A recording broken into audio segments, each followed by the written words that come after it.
Hello everyone, welcome to DNA. तो Pakistan versus Bangladesh के पहले टेस्ट में हमें एक शॉकिंग न्यूज देखने को मिली है। बांग्लादेश ने 10 विकेट से हरा दिया है पाकिस्तान को। और ये हम बात कर रहे हैं लॉन्गेस्ट फॉर्मेट क्रिकेट में, तो अब तक पहली जीत है।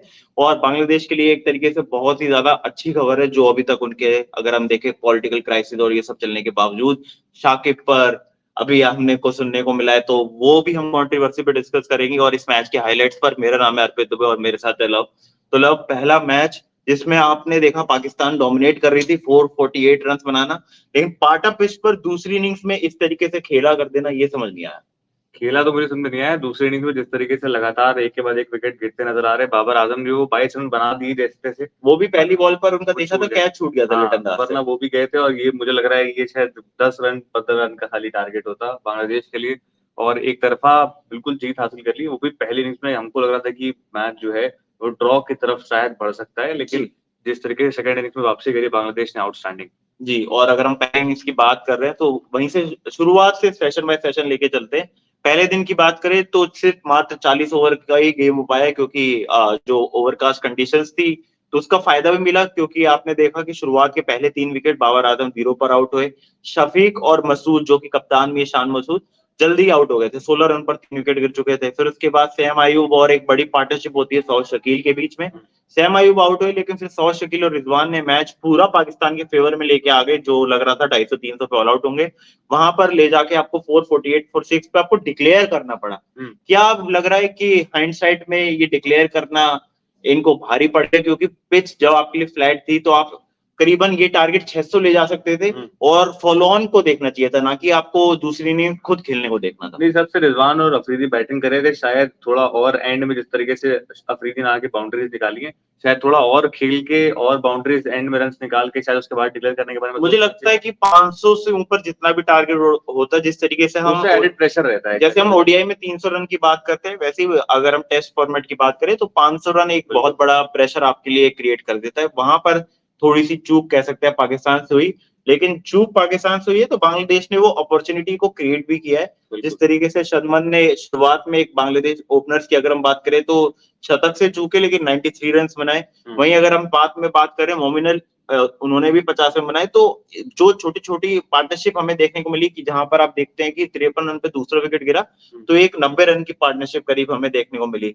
फिर उसके बाद 2 विकेट एक साथ गिरे, तो फिर हमें एक बड़ी पार्टनरशिप देखने को मिली, जिसमें लिटन दास के बीच में और साथ में मुशफिक रहीम के बीच में मिली। फिर वो आउट हुए, तो फिर मेहदी हसन के साथ एक बड़ी पार्टनरशिप। तो बांग्लादेश ने, जो टेस्ट क्रिकेट को सबसे खास बनाता है, कि आपको खाली सिंगल प्लेयर का 200 रन या 150 नहीं देखना है, ओवरऑल आप पार्टनरशिप्स कैसे बनाते हैं और बॉल कैसे आप उसको पुराना करते हैं, वो इंपॉर्टेंट होता है। और उसका पूरा फायदा उठाया और 565 रन बनाए, जिसमें आपको करीबन, जो हम बात कर रहे हैं, 115 रन के करीब की लीड मिली। और वहां पर आपने फिर दूसरी, अगर हम बात करें लब, तो आप बता दीजिए जिस तरीके से पाकिस्तान की दूसरी इनिंग्स है। पाकिस्तान की दूसरी इनिंग्स की बात करिए तो अब्दुल शफीक एक, मैं कह सकता हूँ कि ठीक ठाक प्रदर्शन था। अगर आप इनके अलावा, रिजवान के अलावा अगर आप बात कर रहे हैं सेकंड बैट्समैन की, सैम अयूब जो पहली इनिंग्स में अच्छा कर रहा था, वो दूसरी इनिंग्स में फ्लॉप रहे, 1 रन पे आउट हो गए। शान मसूद कप्तानी पारी की उम्मीद, लेकिन 14 रन पे आउट हो गए। अब बाबर आजम का कैच छूटा, जिसकी बदौलत वो 22 रन तक पहुंच पाए, लेकिन तब भी वो बड़ी पारी में कन्वर्ट नहीं कर पाए। फॉर्म ढूंढ रहे हैं अभी भी, ऐसा लग रहा है, बिल्कुल मिल नहीं रहा है। 22 रन पे आउट हो गए। सऊद शकील 0 रन पे आउट हो गए। मोहम्मद रिजवान पहली इनिंग्स में, सेकंड इनिंग्स में कंसिस्टेंट, और पाकिस्तान के लिए मेरे ख्याल में ये सबसे ज्यादा कंसिस्टेंट प्लेयर है। जी। और वो भी आउट नाहिद राणा से हुए, जिन्होंने मात्र 6 ओवर की पिछली बार, पिछले आप इनिंग्स में देखें, तो उनके नाम कोई भी विकेट नहीं है। और एक विकेट लिया ना, वो भी बाबर आजम। और मोहम्मद रिजवान 51 रन 80 बॉलों में। आगा सलमान की बात करें, 0 पे out. Shaheen Afridi 2 run, Naseem Shah 2 run, Khurram Shahzad 5 run, Mohammad Ali 0। पहली इनिंग में डिक्लेयर करना पड़ा, दूसरी इनिंग में कहते हैं कि नहीं, डिक्लेयर तक नौबत नहीं आने देंगे, खुद ही जी आउट हो जाएंगे सारे जी जी। विकेट। तो पाकिस्तान, जो कि मुझे लगता है कि सबसे बड़ा डाउनफॉल, अगर हम उनके पूरे क्रिकेट हिस्ट्री में देखें, तो ये साल उनका दिखने को मिल रहा है। जहां पर वो T20 में सुपर 8 में क्वालिफाई नहीं कर पाती। उससे पहले अगर हम आप ओडीआई में जाएंगे, तो वहां पर भी क्वालिफाई नहीं कर पा रहे थे।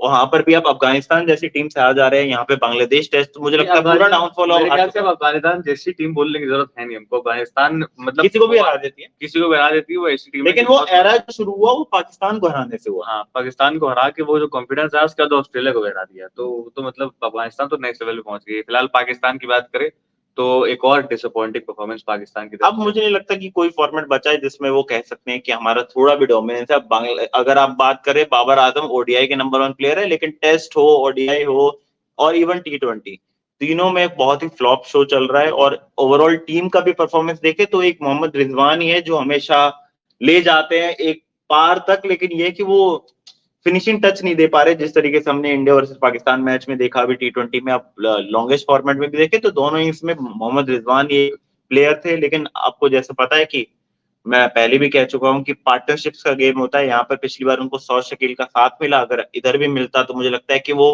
ड्रॉ तो इवन करा ही सकते थे, जीत नहीं मिलती तो। हाँ ड्रॉ करा सकते, लेकिन वही साथ ढूंढ रहे थे, साथ मिला नहीं, और उसके बाद कब तक बेचारे अकेले रन बनाते रहेंगे हर फॉर्मेट में, वो भी तो फिर हार तो निश्चित थी।